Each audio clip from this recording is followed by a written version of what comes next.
You can earn $200,000 a year and still have absolutely nothing to show for it. That sounds crazy, right?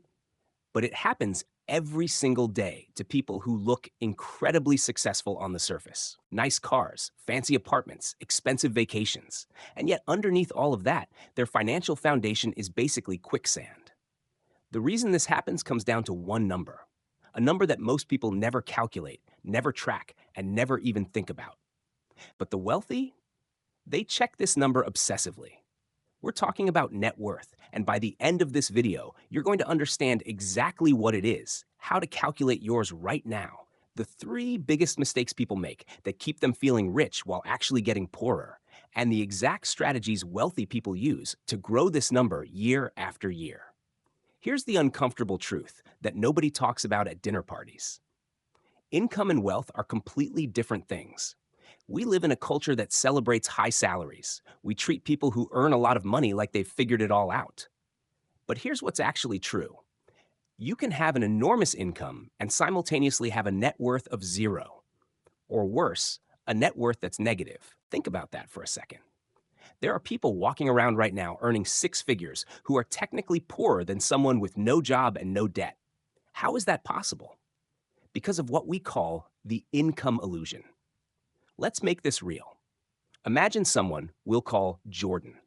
Jordan is 34 years old, pulls in around $120,000 annually, drives a leased luxury vehicle, lives in a beautiful apartment in a desirable city, and goes on at least 2 international trips every single year. From the outside, Jordan looks like the definition of success. But Jordan also has $40,000 in student loan debt, maxed out credit cards, no investment accounts, and zero equity in anything. Jordan's lifestyle consumes every single dollar that comes in. The paycheck arrives, the bills get paid, and the cycle repeats. Jordan is running as fast as possible and going absolutely nowhere in terms of actual wealth. Income is the water flowing into the bucket. Net worth is how much water is actually in the bucket after all the holes drain it out. Most people spend their entire lives focused on making the water flow faster without ever plugging the holes. So, what exactly is net worth and how do you calculate it? The formula itself is beautifully simple. You take everything you own, subtract everything you owe, and whatever is left is your net worth. Assets minus liabilities equals net worth. That's it. But while the formula is simple, the implications of understanding it deeply can completely transform how you make financial decisions. Assets are everything that holds value and belongs to you.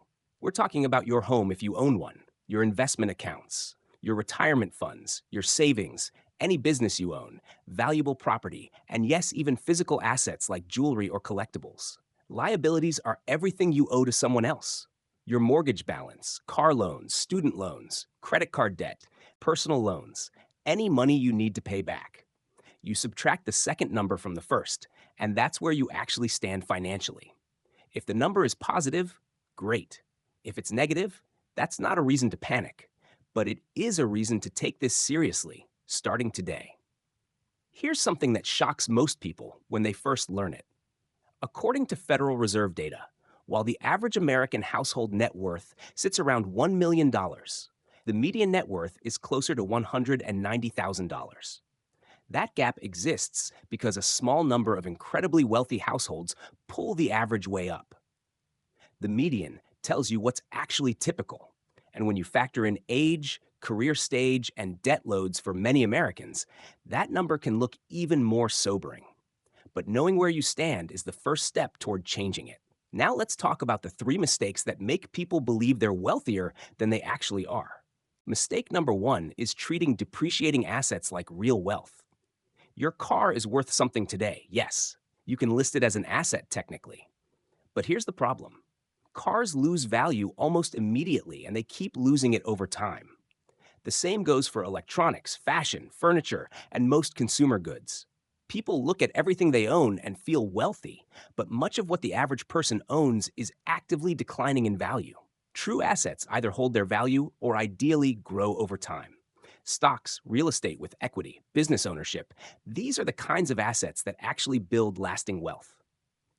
Mistake number two is ignoring debt because the monthly payment feels manageable. This one is subtle but devastating. When debt is broken into small monthly installments, it stops feeling like a big number. A $500 monthly car payment doesn't feel like a $28,000 liability sitting on your balance sheet. But that's exactly what it is. Every dollar you owe to someone else is a dollar working against your net worth. People accumulate debt slowly, one comfortable payment at a time, and never stop to add up what they actually owe in total. Add it all up. The number will probably surprise you. Mistake number 3 is confusing lifestyle inflation with financial progress. Every time your income goes up, there's a powerful pull to upgrade your lifestyle proportionally. Better apartment, newer car, nicer restaurants. And here's the thing, none of that is inherently wrong. But when every single raise you get immediately gets absorbed into higher spending, your net worth stays stuck even as your income climbs. The wealthy resist this trap by keeping lifestyle increases modest and directing the majority of income growth toward investments and debt elimination.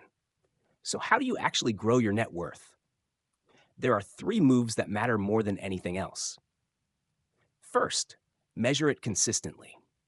This sounds almost embarrassingly simple, but it's profound. Most people have no idea what their net worth is today, let alone whether it grew or shrank compared to last month. What you track, you can improve. Set a reminder to calculate your net worth every single month. Even if the number isn't where you want it to be, the act of looking at it forces you to be honest with yourself and make better decisions. Second, prioritize assets that appreciate over time. Every dollar you spend is a choice. You can spend that dollar on something that will be worth less tomorrow, or you can invest it in something that grows. Index funds that track the broader stock market have historically delivered strong long-term returns. Real estate, when purchased thoughtfully, builds equity over time. Even starting with small, consistent investments in a tax-advantaged account compounds into serious wealth over decades. The wealthy think about every dollar in terms of its opportunity cost. What could this dollar be doing for me instead? Third, attack your debt with urgency. Debt is the enemy of net worth. Every loan you carry is reducing your number. There are different approaches to eliminating debt, but what matters most is building genuine momentum.